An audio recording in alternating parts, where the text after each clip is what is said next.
Welcome to the Power Exchange, the podcast where we explore the innovations, people, and ideas powering our energy future across the Middle East. I'm your host, Noura Abdelmoneim, and today we're talking about one of the most decisive levers in the energy transition, energy efficiency.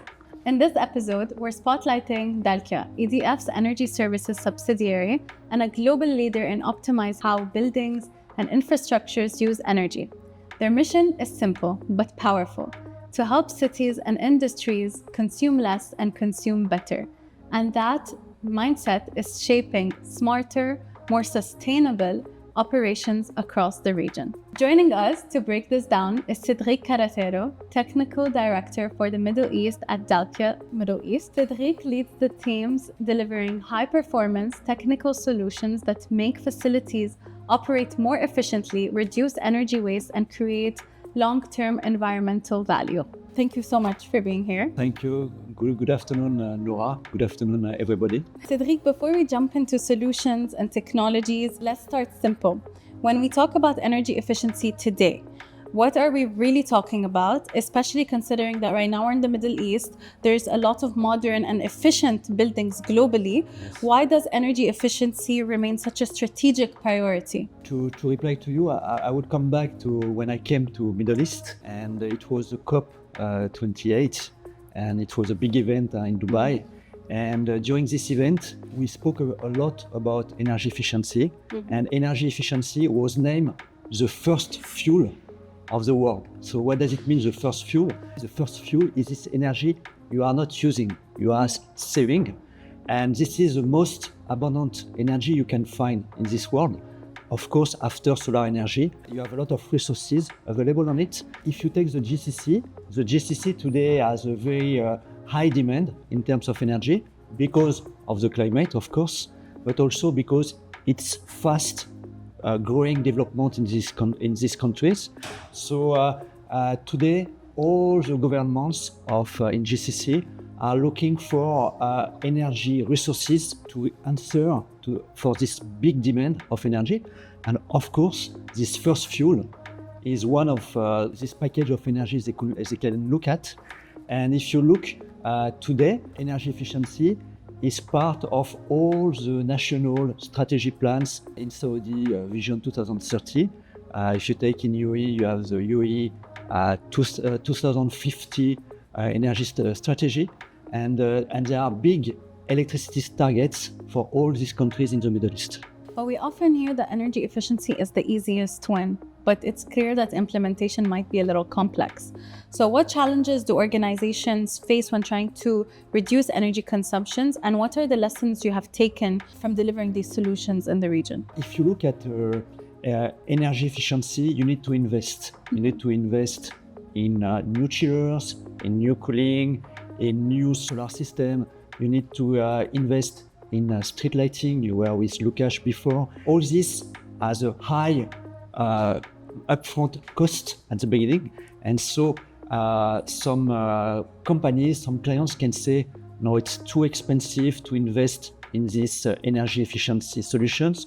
Also, you know, in the Middle East, the energy tariffs are quite low thanks to the resources here. So sometimes it's challenging to push the energy efficiency.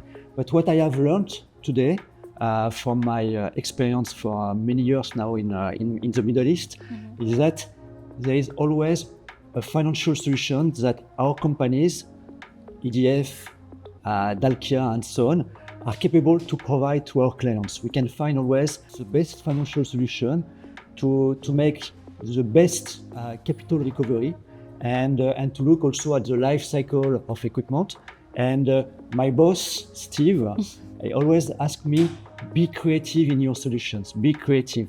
And I think we are, because we always come to the clients with a solution. Can you share a real example from the Middle East where energy efficiency generated measurable benefits? Yeah, sure. In fact, in Dalkia, we have several examples, successful examples in terms of energy efficiency. In the KSA, in the UAE, I can give you one here in Abu Dhabi, in the UAE. We are dealing with the University of UAEU, which is based in Al Ain. We targeted to make 20% of savings, electricity savings, and water savings for the university. And indeed, we are overachieving these savings. These universities, academic buildings, and also some students' accommodations. Where does it come, this success? It comes also in this part of the world. It has been created super ESCOs, which are government-backed entities, which are in fact pushing and releasing a lot of tenders for energy efficiency projects. And this is really working well. It generates savings, and in fact, it's a real success stories of these projects. And another case of energy efficiency where we have some actual data. This is for in district cooling. District cooling, is a cooling generated by centralized chiller plants in main cities of Dubai, Abu Dhabi, and so on. And we have a case in Qatar. We are operating a DCP which have a very good performance, very well performing, and we are making 50% of electricity savings compared to conventional cooling. And this implies we are saving thousands of kilos of carbon for the cooling. If there is one action companies should start today, what should it be? Really, the first action I would recommend is to go for an energy audit. So energy audit, it can be a high-level energy audit, or it can be a more detailed, where you are going to install instrumentations and to be accurate. But at the end, the target is the same. You check what you are consuming today, and you are trying to find all the inefficiencies inside your building. And from this first view, you can start any energy saving measure for energy efficiency. If we look toward the next 3 to 5 years, Yes. what technologies or trends will accelerate energy efficiency the most? First, for sure, I would see the development of IoT and the fact that the artificial intelligence is going to be applied in all businesses and especially in the energy efficiency. So just to tell you how it will work, today you have IoT in this part of the world. In GCC, you have a lot of IoT already installed on sites. You will find meters, you will find a lot of sensors, usually communicating with the SCADA. So IoT is here, but tomorrow, what will happen? All this IoT, this big data, will be analyzed by the artificial intelligence, and it will allow to predict the energy demand and to optimize all the control systems. This is the big move today for the next years. And also another one, like in the rest of the world, there is electrification of end uses, electrical vehicle more and more, and so on. And for example, the boilers, gas boilers are being replaced by heat pumps.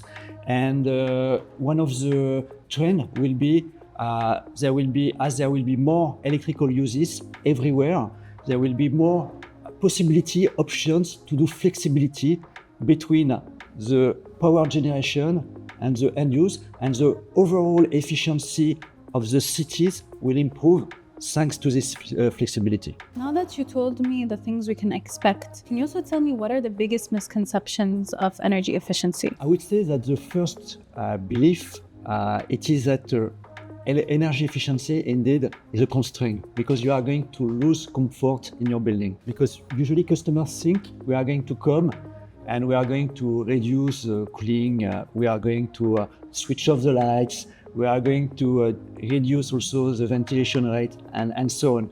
And indeed, you don't have to see energy efficiency as a constraint. In fact, you can match comfort of occupants and energy efficiency. And in our company, in Dalkia, we have a desk, which is the Energy Command Center, monitoring center, where we have energy analysts and which are connecting all the sites where we do energy efficiency, and they are looking at all the parameters, not only the efficiency, the consumption and so on, but also the comfort. And we see all the data in live, and it's part of the responsibility of our people really to keep on the comfort for our clients. Okay, that's very nice to hear. That being said, in one sentence, Can you explain to us why it matters? In one sentence, I will make it very brief.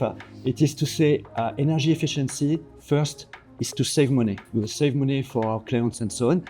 And second, which is also very important, is also to save energy, to keep on energy, and to keep this energy for the next generations who will need also to have these energy resources available. Thank you so much. Today's conversation reminds us that the cleanest energy is the energy we never use. And efficiency is not just a technical choice, it's a strategic one for the region's sustainable future. Thank you all for listening to The Power Exchange. See you in the next episode, where we continue exploring the ideas shaping tomorrow's energy landscape.